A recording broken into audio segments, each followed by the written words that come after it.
If you want to feel more calm, confident, and connected in your life, the Love Your Real Life membership is for you. Members love the simple daily challenges that help create small, consistent actions that lead to the change that they want. And then the live sessions that are throughout the month that leave them feeling grounded, relaxed, and supported. There's a link in the show notes to join. I would love to see you inside of this membership.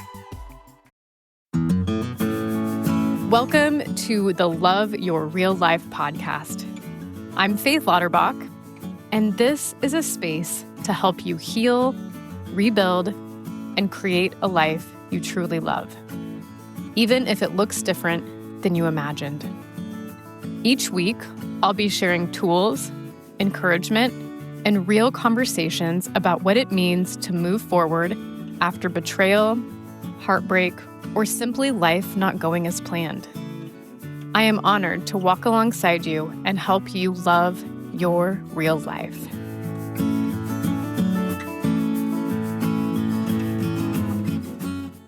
Well, hello and welcome back to the show. All right, we are in our final week of this 3-week series that we've been doing called Spring Cleaning Our Holistic Health and Life. Just as a quick recap, in case you haven't heard the last 2 episodes, you can certainly start here, but I really encourage you to go back and listen to the other 2 to get the whole picture as well. But take a listen here. The reason I started this series is because I believe that when we look at ourselves as a whole person and take into account all areas of our life, it allows us to truly know who we are. And through that knowing, we deepen the relationship that we have with ourselves. And then knowing that relationship that we have with ourselves is foundational to every other relationship that we have in our life. It matters because if we don't have a good relationship with ourselves, it affects the capacity we have to show up fully in our lives and for the other people and the things that we do. So the 8 areas that I focus on, both personally and with my clients, are physical, mental and emotional, home, relationships, financial, spiritual, work, and learning. So in this 3-part series, we're walking through all of those areas. We're defining them, and then I'm offering some journal prompts to help you gain clarity on where you are currently. And then from there, the question becomes, how do you want to feel in this area of your life? So to recap, the first week we covered our inner world. So that was mental and emotional health, spiritual life, and learning. Last week, we continued on in that holistic spring cleaning, adding our physical health and our home. So those are those areas that really affect our day-to-day life. So we talked about our bodies and our environments and how that can shape our nervous system, our energy. And so now, today, we're finishing this series by looking at the last 3 areas that round out those 8 areas of holistic health and life. And these are the 3 that can often carry pressure. So those are going to be relationships, financial, and work. These areas are the external structures of our life. So they shape how we spend our time, how our energy is used, and how supported we feel. And just like the other areas we've talked about, the goal here isn't to fix everything. It's awareness. Because when we look at our lives holistically, instead of focusing on one part, we create space to live with more intention and more alignment. So today we're going to walk through those last 3 areas, ask some reflection questions. We're going to think about how moving forward we want to feel in those areas, and then a small action that we can do right now to help move towards how we want to feel. All right, you with me? Okay. Let's talk about relationships. Relationships are one of the most powerful influences in our life. They can support us, they can energize us, and they can help us grow. But they can also drain us, create stress, keep us stuck in patterns that no longer fit who we are. So, when we talk about relationships and holistic health, we're looking at all types of connection. So, romantic relationships, friendships, family relationships, extended family, professional relationships. It's really how we relate to others and experience belonging. Now, with this area of relationships, kind of has a lot of pieces to it because obviously, we want to feel a different way towards our spouse than we do to a coworker. And so this one may require you to kind of look at these in parts of types of relationships in your life. So it might take a little bit of thinking here to get started, and this may help kind of categorize some of these. The first question I want you to ask yourself is which relationships currently feel supportive and life-giving? Okay, so you can pause this if you want to, after each reflection question, if you want to go ahead and take that time to write it down. Um, but I'm going to go on to the next. Which relationships consistently leave me feeling drained? The next one is, am I communicating my needs clearly? And again, this can be different in different relationships, right? Maybe in some of these you do, and some of them you don't. And so maybe taking some time to write down which relationships are you clearly communicating those needs and which ones aren't you. The next reflection question is, are there boundaries I need to reinforce or create? And again, the answer might be different in the different areas. So again, pause after these reflection questions, fill out in your notebook or in your journal. Um, and then once you do that, you can come back. After we have those reflection questions done, the next thing is to ask, how do I want to feel in my relationships?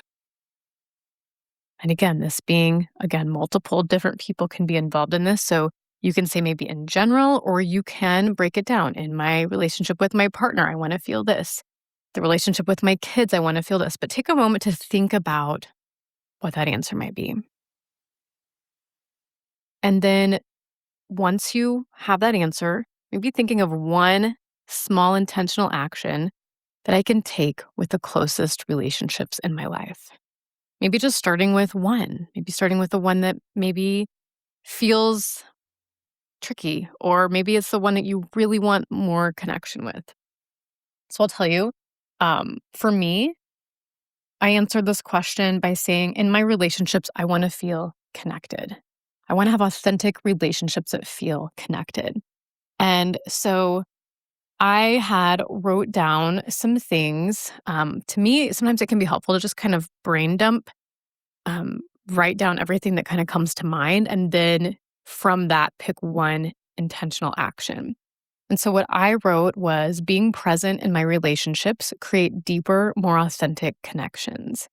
And so I just kind of started writing a list of those things. My husband and I do ABC dates, so continuing those on. I have a few monthly groups of women that I get together with. So making sure that we have those planned, regular family get togethers, making sure that we are connecting with family that lives out of the state. So making sure we have FaceTimes or different calls kind of scheduled and on the books. So that's kind of my list of relationships. And some other ideas could be, maybe it's having an honest conversation with somebody that you need to. Maybe that's strengthening another connection that matters and thinking of what are some ways that you could do that. It can be as simple as taking a walk with somebody every Monday morning or Sunday evening or something like that. So, again, this isn't about recreating anything or changing everything up. It's about thinking about how do I want to feel in my relationships and what's one small intentional action that I can do. All right, we're going to move on to financial health and life. Money can really be one of the most emotionally charged areas of our life. For whatever reason, it is hard to talk about sometimes. It's an area of very common conflict in a lot of relationships. So when we step back and look at financial health in a holistic sense, it's not about judgment. It's not about who's spending the money that they shouldn't, or it's not about who's doing it right or perfection. It's about bringing awareness and alignment. So your finances affect your sense of security, freedom, possibilities. So this area is not about asking, how much money do I make and how can I make more? It's asking, am I interacting with my finances and my money in a way that supports the life I want to create? Does the way I spend my money align with my values? So here are reflection questions. Do I regularly look at my finances or do I avoid them? Does my spending reflect my values? And again, maybe this is in some ways it does, in some ways it doesn't. And this could be a good time to kind of do that reflection a little bit deeper of where does my spending reflect my values and where doesn't it? Next, are there areas where money creates stress or tension? Maybe just naming that out. And then after you have those answers, okay, so you can pause here, finish answering those, we're going to move on to how do I want to feel when it comes to my money and finances? So that might take a couple breaths, really like kind of getting in connection with yourself, thinking of how do I want to feel when it comes to my money and finances? And my answer was to feel very clear, to be in the know, to just know what's going on and to be aware and clear. Have a clear budget, have clear understanding about how we're spending money. And so, as I kind of move on to that next step, to feel clear, what are some ways that I can do that? And again, I think that's very helpful to have one small intentional action that will help you move closer to that feeling. But it can be helpful, I know for me it is, to kind of write all those things down. And so, what I wrote for mine, and my word of the year is presence. So you might hear, you'll hear when I kind of say this whole thing out, I use the word present in here. That's why. So being present financially brings clarity and alignment to how I interact with money. And so some of the things I wrote out were weekly budget and financial check ins with my husband, having a pause before purchasing. So it can be helpful, I think, to have like an amount, right? Like maybe it's $20, maybe it's $100, whatever is in your, what makes sense for you. If you're going to spend over that amount, to just do a check in with your partner if you share money with somebody. And what that can do is not saying like anybody, you're not asking for permission, but you're just kind of saying out loud, you're pausing, not impulsively buying something, and then checking in if it's over whatever that set amount is and say like, hey, just thinking about buying this. This is what I want to do with it. Let's talk this out loud. Does it make sense for us right now? Um, Reviewing subscriptions and reoccurring expenses to make sure that those still feel in alignment. Making value-based financial decisions. So going back to that, checking in with our values, what are our goals, and is the way that money is being spent by Lowe's weekly check-ins, does that reflect that? And then track expenses intentionally. Like we use a budgeting software that helps with that. And so that's been really, really helpful for us. Some other things could be, setting a savings goal. And it might just really be bringing awareness. Like maybe if you're ignoring money totally or a lot of it, just getting to terms with where you're at. So again, now those are all those things that we want to do, right? Getting clear on one small intentional action that would help you feel the way you want to feel when it comes to your finances. So for me, that's finding that one small way that I can bring intention to my actions to help feel more clear with finances and money. Remember, small awareness brings powerful changes here in all these areas. But all right, now we're going to move on to our final area of our holistic health, wrapping it all up into work or our professional life. So for many people, work takes up a big portion of our time and energy. If we think about how many hours people put into their jobs, it's a lot. But work isn't just about a job title or income. It's also about purpose, contribution, how you're spending your energy, um, what responsibilities you have, your daily roles. All of these are impacting that work area. This area applies even if your job includes being a stay at home parent or spouse, or even if you're retired, because it's not specifically about bringing in an income. That's not what we're talking about here. We're talking about how we spend our time, how we're filling our days. So, thinking of it from that aspect, let's think about how we're going to spring clean this area. Again, we're not looking at making dramatic changes here. It's about getting in touch with yourself and this area and how it's impacting your life. The first reflection question is, how do I feel about the work I'm doing right now? How do I feel about how I'm spending my day-to-day life? The second question is, does it reflect my values? The third question is, do I feel energized or depleted by my daily responsibilities? And this could be another area where, maybe it's some of them yes, some of them no. And so, kind of looking through your calendar, thinking about those things that you do on a day to day basis or week to week. Like maybe there's a meeting that you're in that every time you're there, you're like, this could be an email and it's draining because it feels like you're wasting your time and energy. But maybe there's other areas that you do feel energized. Knowing what those are can really, really help you make changes or delegate or do things to kind of shift that so that more of the things you're doing are energizing instead of depleting. So, pausing here to kind of think those out.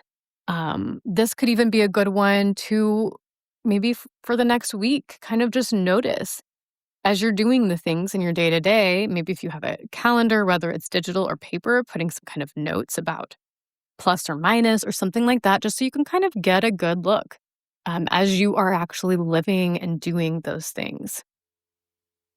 Again, if you don't know this is how I operate by now, then this may be the first time you're listening to me because change is so important for it to be small. When we try to overhaul everything, that's when we get overwhelmed.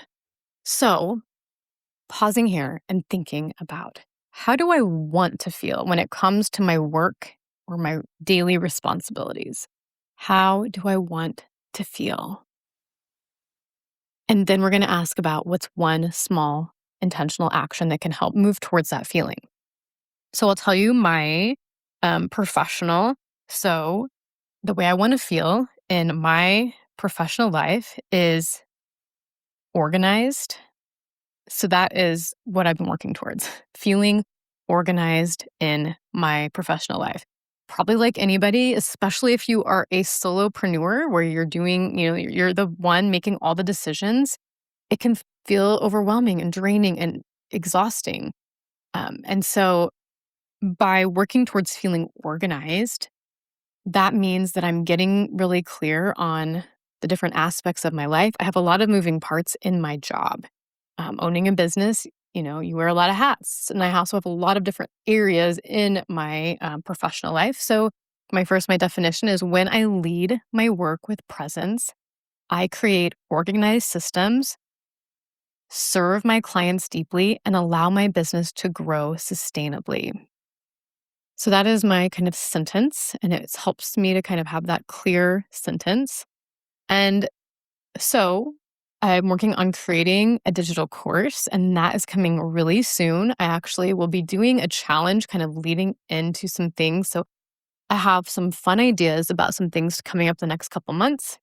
Scheduling a weekly CEO meeting. And even though it's with myself, it's still putting it on the calendar where I kind of look at those things. Just like if, I put my CEO hat on versus my coaching hat versus my podcasting hat, all those things. So putting on my CEO hat and having meetings, reviewing P&Ls monthly, tracking growth, tracking the things that I do in my business and having a system to do that. So those are kind of some of the areas that, or some of like the things that I am wanting to really dig into this year to help. Again, it's going back to support the way I want to feel. So that is how we use that focus. How do I want to feel? And then actions that support those feelings. All right. Hopefully that's helpful for you to kind of just see some examples like that. But from whatever things you write down, think about what is one small intentional action that I can do in this area to help support how I want to feel. It doesn't have to be big. It can just be the simplest, most smallest thing, but it's what's moving you towards how you want to feel. Okay, so over the last 3 weeks, we've walked through all 8 areas of holistic health: physical, mental, and emotional, home, relationships, financial, spiritual, work, and learning. And now, hopefully, you have a couple pages in a notebook that have some clarity to provide those intentional actions to where you can support yourself the way you want to. And these are these little ways of how we can love our real life when we are working on supporting first how we want to feel. Because remember, when we start with that, then that gets rid of shoulds. We're not looking at these external, what I should be doing, what society tells me, what anybody else is telling me. It's how do I want to feel? And then intentional actions to support to feel that way. So we're not trying to fix every area. This isn't about fixing. This is about being more aligned, noticing, pausing and asking, and how can I do small intentional actions that are consistent to help support that feeling. So if you take nothing else from this series, I hope that you take this, that your life is interconnected. All of these things affect each other. So what you're thinking affects your relationships. How your home feels to you affects your nervous system and your energy. Your work affects how you show up at home. Your finances affect your sense of safety and impacts all these other areas. So tending to these areas in small ways helps us to create a life that feels more supportive and intentional. And that is how we begin to truly love our life. Thank you so much for tuning in. And again, if you didn't listen the last 2 weeks, you can take a listen after this and get the whole picture of all 8 of these areas that are so important and make our lives meaningful.